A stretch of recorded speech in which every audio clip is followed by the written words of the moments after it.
श्री कृष्ण गोविंद हरे मुरारी, हे नाथ नारायण वासुदेवा।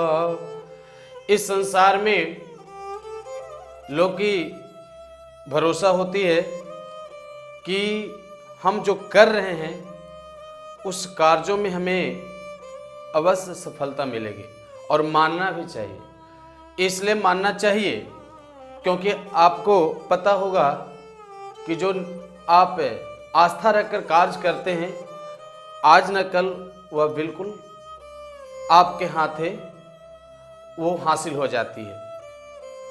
प्रश्न बनता है कि संसार में हर किसी को मानना है कि हम जिस धर्म संप्रदाय से हैं, इस धर्म संप्रदाय में हमें विशेष तौर पर जीवन को अच्छी रूप, जीवन का एक अच्छे मार्ग को पाने में हमें बिल्कुल सफलता मिल जाती है।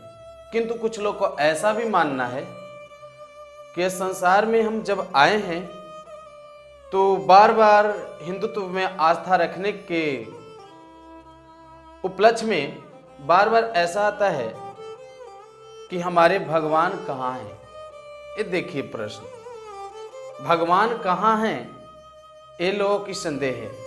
ईश्वर कहाँ है? जब ईश्वर हैं तो दिखते क्यों नहीं है? लोग को यह मानना है। तो मैं बताता हूं कि ईश्वर को आप पाना चाहते हैं तो भाई आपको उस लायक तो बनना पड़ेगा ना। बिना आपको उस लायक हुए ईश्वर कहां से प्राप्त हो जाएंगे? यदि आप ईश्वर को पाना चाहते हैं तो आपको देखने के लायक, पाने के लायक बनना पड़ेगा। आपको दिखते नहीं लेकिन भगवान सब जगह है। एक बात बताइए, भगवान को आप नजर के सामने पाना चाहते हैं तो कैसे पाइएगा? हम बताते हैं, जितना भी कथा का श्रवण कर रहे हैं श्रोतागण, मैं आप लोग से बताना चाहेंगे कि कोई बीमारी आ जाती है तो उस बीमारी का जो कारक है, जिसे कहते हैं कि इसके द्वारा बीमारी हुआ, बैक्टीरिया, आपके हाथों में बैक्टीरिया है। आखिर आप बार बार खाने से पहले क्यों हाथ धोते हैं? अच्छे सॉप से धोते हैं, अच्छे सैनिटाइज का जो रूप होती है उससे आप हैंड को वॉश करते हैं। फिर क्यों करते हैं? क्या आपके हाथों में बैक्टीरिया दिख रहा है? नहीं ना। तो जब आपके हाथों में बैक्टीरिया नहीं दिख रहा है और है और वो दिखेगा तो उसके लिए माइक्रोस्कोप की आवश्यकता पड़ेगी। सूक्ष्म जीवों को देखने के लिए सूक्ष्मदर्शी विज्ञान भी स्पष्ट किया है ना कि सूक्ष्मदर्शी के माध्यम से आप बैक्टीरिया को देख सकते हैं, क्योंकि बैक्टीरिया आपके हाथों में है। तो आपके हाथों में जब बैक्टीरिया है तो उसे सूक्ष्मदर्शी से आप देख ले रहे हैं। तो उसी तरह से जो सूक्ष्म कण के रूप में है वो आपके भगवान हैं। जिस प्रकार बैक्टीरिया को देखने के लिए सूक्ष्मदर्शी की आवश्यकता हो रही है, उसी प्रकार से भगवान को देखने के लिए भक्ति की जरूरत होती है, भक्ति की जरूरत होती है। यदि आप भक्ति में लीन हो जाइएगा तो अवश्य भगवान आपको नजर आ जाएंगे। इसलिए हर कण में भगवान बसते हैं। इतना ही नहीं, स्पष्ट भी हो चुका है। यदि आप कभी कभी ऐसा स्थिति आती होगी कि विकट परिस्थिति में फंस जाते होंगे, आप स्थिर होकर सोचिए, आध्यात्मिक तौर पर ईश्वर का नाम लीजिए, तो जानते हैं ना कि आपकी कार्य सफल हो जाती है, बिल्कुल सफल हो जाती है। घबराइए मत, आप लीन हो जाइए, तभी ठीक होगा। जिस दावा पर विश्वास होती है ना, वही दावा बीमारी को ठीक करता है।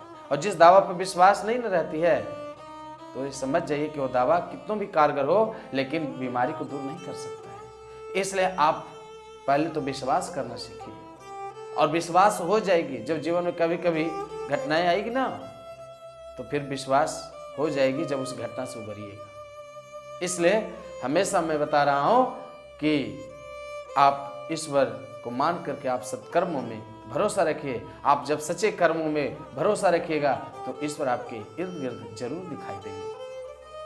और इसके लिए देवालय होना आवश्यक है जहां आप सच्चे मन से पहुंचते हैं।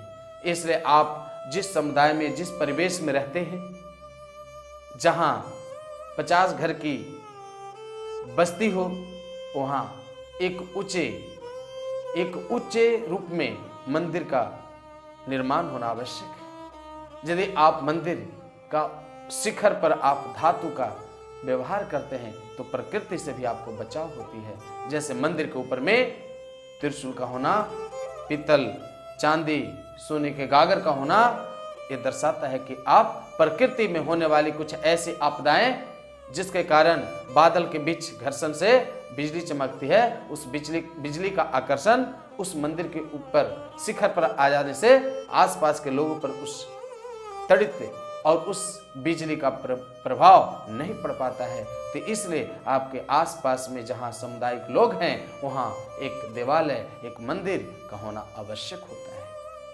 और इस संसार में एक बार संवाद आया कि जब शंकर जी से पार्वती जी ने पूछे कि अक्सर ये बताइए कि इस संसार में दुखी कौन है, इस संसार में दुखी कौन है, ये बात आई संवाद बन करके, तो शंकर जी मुस्कुराकर जवाब दिए कि संसार में लोग दुखी हैं और स्वयं दुखी हैं। लोग दुखी हैं जो स्वयं दुखी हैं।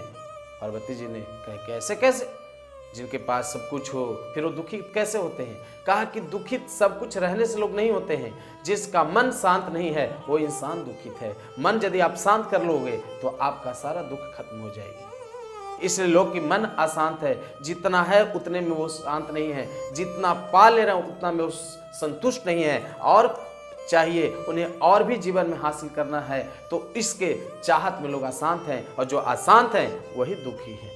इसलिए इस संसार में सबसे ज्यादा सुखी वो है जो शांत है। जो निश्चित आपको काम मिल गई है वो निश्चित काम को आप करते चलिए, फिर आपको कभी दुख नहीं होगी। लेकिन निश्चित काम मिल गई है और उसको पर ध्यान कम देकर जो अनिश्चित है, जो आपको पास नहीं है, उस काम को पाने के चक्कर में है। कभी कभी लोग व्यक्ति भी खो जाते हैं। जो आपके पास लोग हैं उससे आप असंतुष्ट हैं, जो लोग आपके पास है उससे असंतुष्ट हैं, और जो नहीं है उनको पाने के लिए आप परेशान हो रहे हैं। कैसे आप जानते हैं कि जो आपके पास लोग नहीं है वो आपके लिए बेहतर होंगे? इसलिए जो भी आपको जीवन में हासिल हो जा रही है उसे संतुष्टि पूर्वक हासिल कर लीजिए, उसी को आप जीवन में बेहतर मानिए, और उसे बेहतर मान करके अपने जीवन को सफल बनाइए। अपने जीवन को सफल बनाना है तो आपको हमेशा ईश्वर को आप आस पास मानना होगा और अपने मन को शांत करना होगा। यदि अपने मन को शांत करते हैं तो आपसे बेहतर कोई संसार में व्यक्ति छवि वाला नहीं हो सकता है। इसलिए आप हमेशा ईश्वर को आप मान करके, अपने आस पास में मान करके जब भी आप काम करें तो किसी न किसी को साक्षी मान करके काम करें। कभी भी आपके कार्यों में बाधा नहीं आएगी, आपके कार्यों में कभी बाधा नहीं आएगी।